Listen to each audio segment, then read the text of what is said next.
Chapter 3 of Sense and Sensibility by Jane Austen.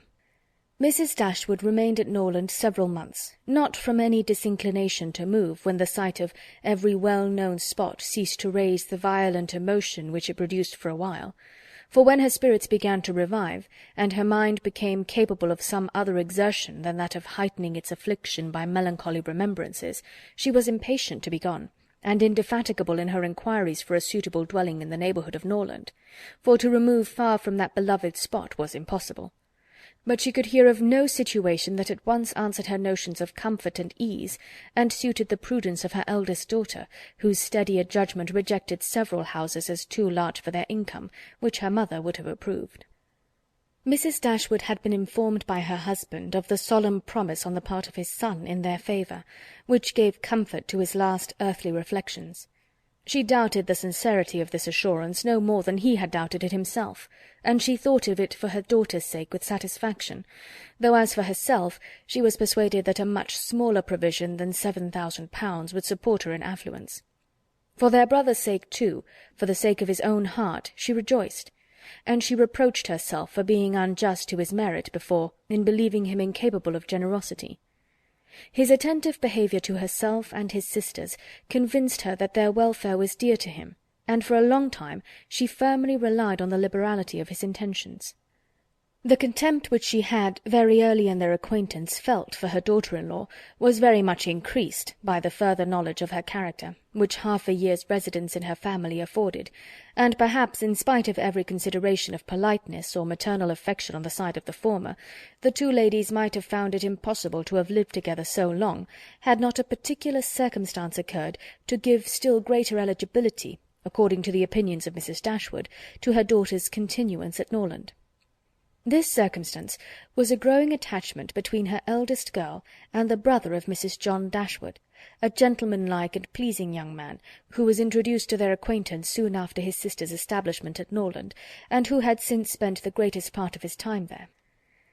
Some mothers might have encouraged the intimacy from motives of interest, for Edward Ferrars was the eldest son of a man who had died very rich, and some might have repressed it from motives of prudence, for, except a trifling sum, the whole of his fortune depended on the will of his mother.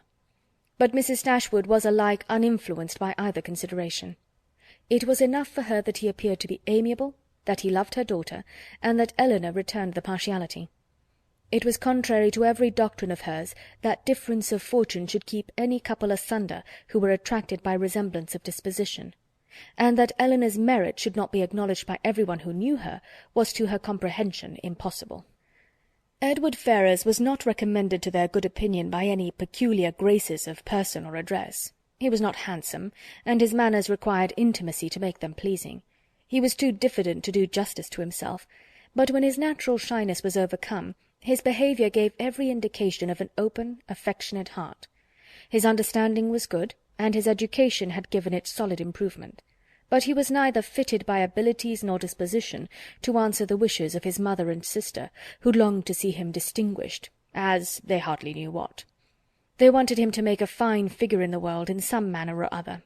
His mother wished to interest him in political concerns, to get him into Parliament, or to see him connected with some of the great men of the day. Mrs. John Dashwood wished it likewise, but in the meanwhile, till one of these superior blessings could be attained, it would have quieted her ambition to see him driving a barouche. But Edward had no turn for great men or barouches. All his wishes centred in domestic comfort and the quiet of private life. Fortunately, he had a younger brother who was more promising. Edward had been staying several weeks in the house before he engaged much of Mrs. Dashwood's attention, for she was at that time in such affliction as rendered her careless of surrounding objects. She only saw that he was quiet and unobtrusive, and she liked him for it. He did not disturb the wretchedness of her mind by ill-timed conversation. She was first called to observe and approve him farther by a reflection which Elinor chanced one day to make on the difference between him and his sister. It was a contrast which recommended him most forcibly to her mother. "It is enough," said she, "to say that he is unlike Fanny is enough. It implies everything amiable. I love him already." "I think you will like him," said Elinor, "when you know more of him." "Like him?" replied her mother with a smile. "I feel no sentiment of approbation inferior to love." "You may esteem him." I have never yet known what it was to separate esteem and love." Mrs. Dashwood now took pains to get acquainted with him. Her manners were attaching, and soon banished his reserve. She speedily comprehended all his merits. The persuasion of his regard for Elinor perhaps assisted her penetration, but she really felt assured of his worth, and even that quietness of manner, which militated against all her established ideas of what a young man's address ought to be, was no longer uninteresting, when she knew his heart to be warm, and his temper affectionate. No sooner did she perceive any symptom of love in his behaviour to Elinor, than she considered their serious attachment as certain, and looked forward to their marriage as rapidly approaching. "In a few months, my dear Marianne," said she, "Elinor will, in all probability, be settled for life. We shall miss her, but she will be happy." "Oh, mamma, how shall we do without her?" "My love, it will scarcely be a separation. We shall live within a few miles of each other, and shall meet every day of our lives. You will gain a brother, a real affectionate brother. I have the highest opinion in the world of Edward's heart. But you look grave, Marianne. Do you disapprove your sister's choice?" "Perhaps," said Marianne. "I may consider it with some surprise. Edward is very amiable, and I love him tenderly, but yet he is not the kind of young man. There is something wanting. His figure is not striking. It has none of that grace which I should expect in the man who could seriously attach my sister. His eyes want all that spirit, that fire, which at once announce virtue and intelligence. And besides all this, I am afraid, mamma, he has no real taste. Music seems scarcely to attract him, and though he admires Elinor's drawings very much, it is not the admiration of a person who can understand their worth. It is evident, in spite of his frequent attention to her while she draws, that in fact he knows nothing of the matter. He admires as a lover, not as a connoisseur. To satisfy me, those characters must be united. I could not be happy with a man whose taste did not in every point coincide with my own. He must enter into all my feelings. The same books, the same music, must charm us both. Oh, mamma, how spiritless, how tame was Edward's manner in reading to us last night! I felt for my sister most severely.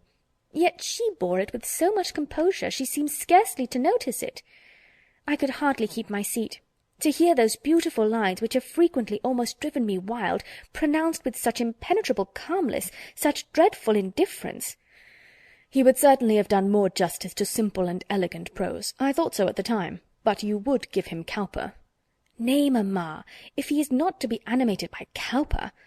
But we must allow for difference of taste. Elinor has not my feelings, and therefore she may overlook it and be happy with him.